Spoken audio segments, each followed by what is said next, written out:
नमस्कार।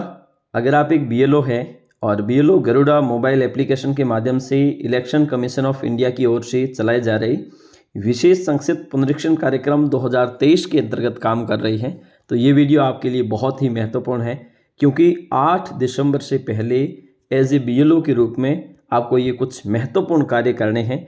अगर आप तय समय पर नहीं कर पाते हैं तो आपके लिए समस्या हो सकती है। तो आज हम इस वीडियो में समझेंगे कि कौन से वो महत्वपूर्ण काम है जो एज ए बीएलओ के रूप में आपको 8 दिसंबर 2022 से पहले करने हैं। ठीक है, जैसा कि आपको पता होगा कि 9 नवंबर 2022 को अंतिम सूची का प्रकाशन हुआ।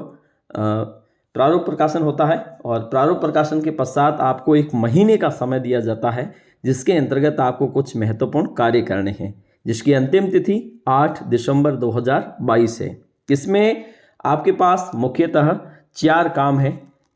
4 कामों में से सबसे पहला है, अगर कोई ऐसा मतदाता जिसकी उम्र 18 वर्ष हो चुकी है या फिर 1/1/2023 को 18 वर्ष की होने वाली है, तो ऐसी स्थिति में आपको उनका सर्वे करना है और सर्वे करने के साथ साथ उस व्यक्ति का नाम आपको मतदाता सूची में जोड़ने के लिए इनका फॉर्म भरना है, फॉर्म नंबर 6।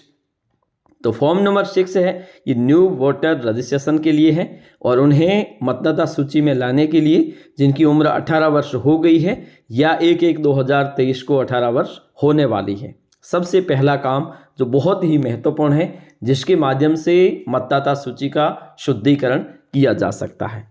दूसरा है, ऐसे मतदाता जिनकी या तो मृत्यु हो गई है या फिर परमानेंटली कहीं और शिफ्ट हो गई हैं, तो वो उन लोगों को मतदाता सूची से हटाना है। उन्हें हटाने के लिए आपको एक 7 नंबर फॉर्म भरना होता है।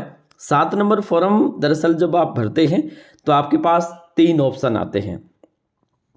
एक आता है डिलीशन ऑफ एंट्रीज, मतलब ये है कि कोई व्यक्ति जिसकी मृत्यु हो गई है और आप उसे हटाना चाहते हैं। और दूसरा आता है कि इंक्लूजन, यानी कि आपत्ति हो किसी को कि कोई भी व्यक्ति है जिसका नाम आपने जोड़ लिया और एक दूसरा व्यक्ति आता है कि इसका नाम यहाँ पे नहीं जोड़ा जाना चाहिए, तो ऐसी स्थिति में उसमें इंक्लूजन ऑफ ऑब्जेक्शन, इसके अंतर्गत आप उसका नाम हटा सकते हैं। तीसरा आता है परमानेंटली शिफ्टेड, मतलब कहीं और अन्यत्र उसने अपना नाम जुड़वा लिया है या फिर कहीं अन्यत्र शिफ्ट हो गया है और आप वो स्वयं व्यक्ति आपके पास आता है और उसका नाम आप हटा सकते हैं। ठीक है, उसके बाद में आते हैं 8 नंबर फॉर्म। 8 नंबर फॉर्म के भी मुख्यतः 4 प्रकार से इसे भर सकते हैं। पहले तो है शिफ्टिंग ऑफ रेजिडेंस, एक व्यक्ति जिसने एक मतदान केंद्र से या एक विधानसभा क्षेत्र से दूसरे स्थान पर वो शिफ्ट हो गया है और उसका नाम आप वहाँ पर ट्रांसफ़र कर सकते हैं। उसके बाद में है correction of entries in exiting electoral roll. ठीक है, यहाँ पर आपको उस व्यक्ति का, उस मतदाता का जिसके नाम में, जिसकी एंट्रीज में किसी प्रकार का करेक्शन है, संशोधन है, तो उसका संशोधन आप कर सकते हो, लेकिन वो व्यक्ति उसी मतदाता सूची के अंतर्गत ही बना रहेगा।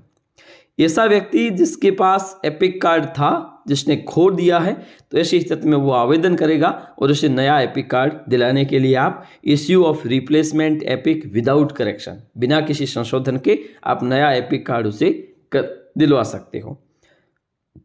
चौथा है request of marking as PWD, person with disability, दिव्यांग जनों की एंट्री आपको इसके अंतर्गत करनी होती है। ये हो गया। उसके बाद में अगला है वो 6B फॉर्म, जो लगभग आपने भर दिए होंगे, जिसमें किसी भी मतदाता को या प्रत्येक मतदाता को उसकी मतदाता सूची या फिर उसके मतदाता क्रमांक को आधार नंबर से लिंक करना था। किससे करना था? आधार से लिंक करना था। तो आधार से लिंक करने के लिए आपके पास ये विकल्प था।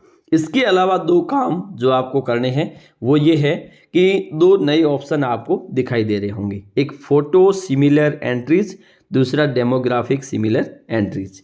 ये दरअसल क्या है, ऐसे मतदाता जिनका फोटो तो सेम है लेकिन मतदाता 2 अलग अलग है, तो उन्हें जो व्यक्ति सही है उन्हें तो रहने देना है।